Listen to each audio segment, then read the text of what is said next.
প্রথম ধাপে ১২৫ আসনে প্রার্থী দিয়েছে জাতীয় নাগরিক পার্টি। রাজধানীর বাংলা মোটরে সংবাদ সম্মেলনে প্রার্থীদের নাম ঘোষণা করা হয়। এনসিপির আহ্বায়ক নাহিদ ইসলাম ঢাকা ১১ আর সদস্য সচিব আক্তার হোসেন লড়বেন রংপুর ৪ আসন থেকে। নির্বাচনের ট্রেনের হুইসেল বেজে গেছে। বেশ কয়েকটি দল এরই মধ্যে প্রার্থীদের নামও ঘোষণা করেছে। এ ধারাবাহিকতায় জাতীয় নাগরিক পার্টির ১২৫ আসনের মনোনীত প্রার্থীদের তালিকা প্রকাশ। রাজধানীর বাংলা মোটরে এনসিপির কার্যালয়ে প্রাথমিক প্রার্থীদের নাম ঘোষণা করা হয়। ঢাকা ১১ আসনে প্রতিদ্বন্দ্বিতা করবেন আহ্বায়ক নাহিদ ইসলাম, আর এনসিপির সদস্য সচিব আক্তার হোসেন লড়বেন নিজ জন্মস্থান রংপুর ৪ আসনে। এছাড়া মুখ্য সমন্বয়ক নাসিরউদ্দিন পাটোয়ারি ঢাকা ১৮, পঞ্চগড় ১-এ সার্জিস আলম আর হাসনাত আবদুল্লাহকে কুমিল্লা ৪ আসনের জন্য বেছে নিয়েছে জাতীয় নাগরিক পার্টি।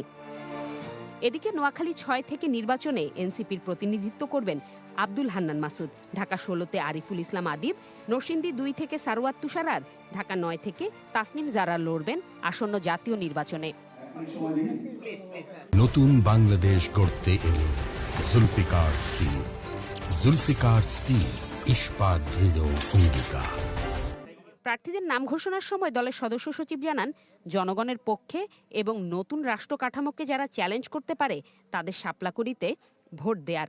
আর নাসিরউদ্দিন পাটোয়ারি বলেন, দ্বিতীয় ধাপে বিএনপি জামায়াতের বিদ্রোহী তবে সংস্কারের পক্ষে আছেন এমন ও সিভিল সোসাইটির সংস্কারের পক্ষের প্রার্থীদের তালিকা প্রকাশ করা হবে।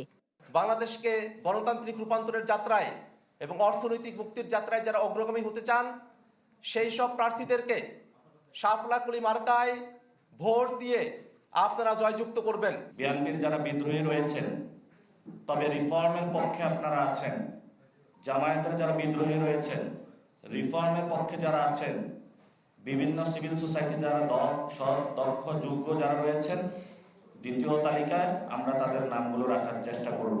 পরে দলের আহ্বায়ক জানান, দুর্নীতি, সন্ত্রাস ও ফ্যাসিজমের সাথে সংশ্লিষ্টতা থাকলে প্রার্থিতা হারাবেন প্রার্থী। বিভিন্ন জায়গায় অস্ত্রের মহড়া হচ্ছে অভিযোগ করে জানান, এনসিপি ক্ষমতায় যাওয়ার জন্য নির্বাচন করছে না। এই গণঅভ্যুত্থান না হলেও বিএনপি যেই বক্তব্য দিত, জামাত যেই জিনিস নিয়ে কথা বলতো, মানুষের কাছে ভোট চাইতো, তারা সেই একই প্রক্রিয়াতেই কিন্তু কাজ করতেছে। তাহলে গণঅভ্যুত্থানের পরের পরিবর্তনটা কোথায় হল? নির্বাচনী পরিবেশ পুরোপুরি সন্তোষজনক না হলেও দলগুলোকে দায়িত্বশীল আচরণের আহ্বান জানান নাহিদ ইসলাম। জোমাতুল বিদা, চ্যানেল 24, ঢাকা।